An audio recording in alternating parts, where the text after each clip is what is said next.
Welcome back to the Rashi Nosh. I'm Pastor Matt. And I'm Kara. This week our Torah portion is called Re'eh, which means to see. And it says here on page 160 of our commentary, the Torah states, and Enoch walked with God. This is in Genesis 5:22, on which the sages say Enoch was a cobbler, and with every stitch that he made, he achieved mystical unions with his creator. Citing Rabbi Yisrael Salanter, Rabbi Eliyahu Dessler writes that this midrash cannot possibly mean that while Enoch was stitching shoes for his customers, he was engaged in mystical thoughts, because this would constitute impermissible distraction from the work for which he was being paid. Rather, this means that Enoch lavished attention on every stitch to assure that it would result in a sturdy and comfortable pair of shoes for its owner. In the process, Enoch achieved mystical unions with his creator, who also lavishes beneficence on others. Enoch's focus on giving his best to others touches on a theme raised in a verse from Parashat Re'eh that describes the offerings to be brought to the temple in Jerusalem. Then you must bring everything that I command you to the site where the Lord your God will choose to establish his name. Your burnt offerings and other sacrifices, your tithes and contributions, and all the choice votive offerings that you vow to the Lord. This comes from Deuteronomy 12:11.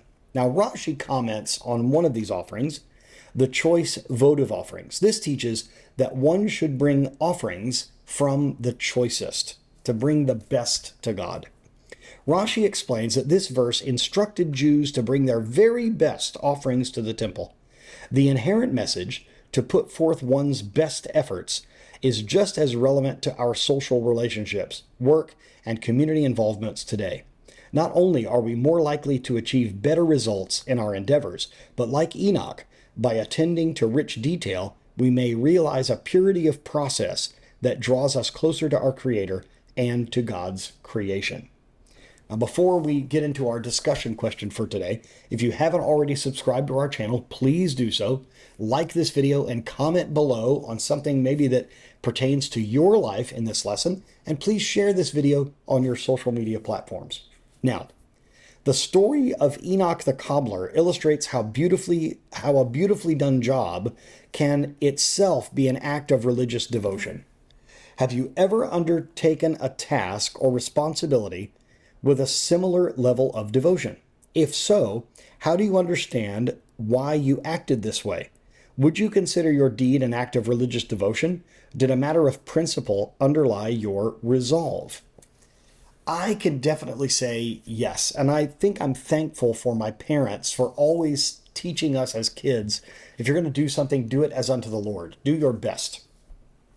And I've always been a big fan of the passage in the Psalms, which says, play skillfully for the Lord. And I've always tried to do my best when it comes to music. And I can think of a particular time where I was asked to give an invocation, give a prayer at a meeting of our city council. And I was even given permission. I was made aware that I could, if I wanted to, do this invocation in the form of a song, that I could bring a song before this meeting of our city council.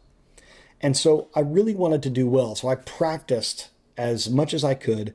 I made sure that I knew the song. It was an original song that I had written, but I wanted to make sure that I knew it well enough that I didn't even have to look at words on a page or chord charts, that I could just do this from memory and really give my all to it, so that I could be even looking at the different members of our city government while I did this. And it turned out to be a real turning point, not just in my personal life, but in the life of our city council. And still to this day, I get comments on that particular song. So I think there are ways that you can do things as unto the Lord, even in the way that you carry yourself. When we sing at restaurants, it's not necessarily a religious thing that we're doing, but we try to do our best, and we even try to treat people well when we're loading in our equipment, when we're taking down our equipment.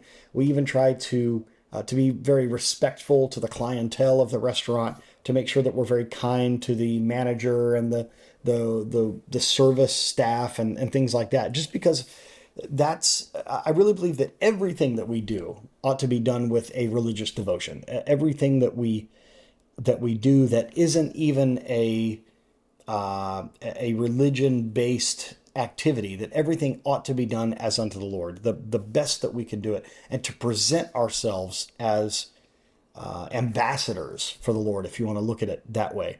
So I absolutely agree that things that we do can be considered a religious act of devotion. And it reminds me of a very famous book in the Christian tradition called The Practice of the Presence of God, written by a man named Brother Lawrence, that talked about being in the presence of God even when he is washing dishes or doing a mundane task in the kitchen, that I need to put as much effort into washing these dishes as I do doing my religious duties, because everything I do is a testimony to my faith. Does that make sense? Yeah, I agree. I would think for me, I tend to, people might look at it as saying going overboard sometimes when it comes to like hospitality and things like that. I tend to do things on another level sometimes, and sometimes I get picked on for that.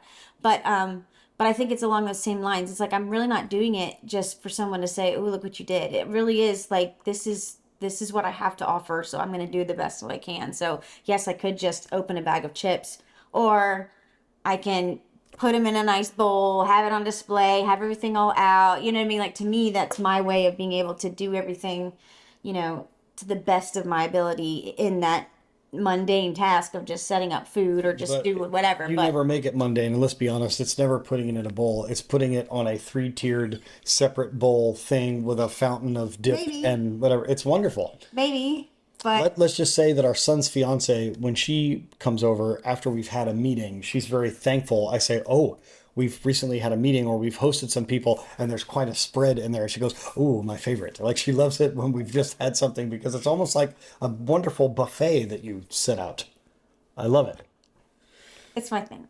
It is your thing, and you do it very well. And whenever we have a men's meeting once a month, you provide a meal for that. And I always get comments, and I want you to know that I'm always honest. When people say, "Oh, Pastor Matt, this is so wonderful," I said, "No, this is Kara. This is my wife. This is not me. She has set up everything." So I don't take the credit, but everybody absolutely loves it. It is something that you do very well, and you shine in that. And I think God gets glory when we host people. According to Jewish tradition, I don't know if you know this, but according to Jewish tradition, when you host people in your home, when you invite guests in, it is considered as higher than hosting the Holy Spirit itself. It is looked at as higher than hosting God's presence.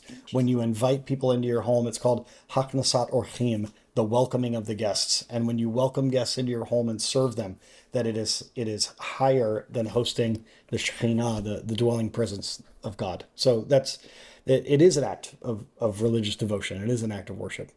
So what is it that you do, and how can you do it so as to, I love the phrase mystical unions. How could you do that as a way of forming mystical unions with your creator?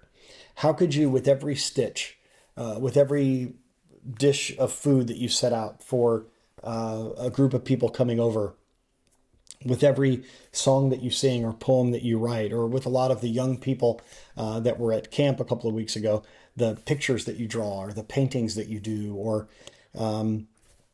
the cards that you might write to someone that is in need, or even just in need of encouragement. What is it that you can do and do it as unto the Lord, to do it to the next level, to really step it up as a way of showing your devotion to God by being devoted to others? Think about that, and maybe even make a comment down below of something that you do, because I think all of us have that special thing that we have a gift for.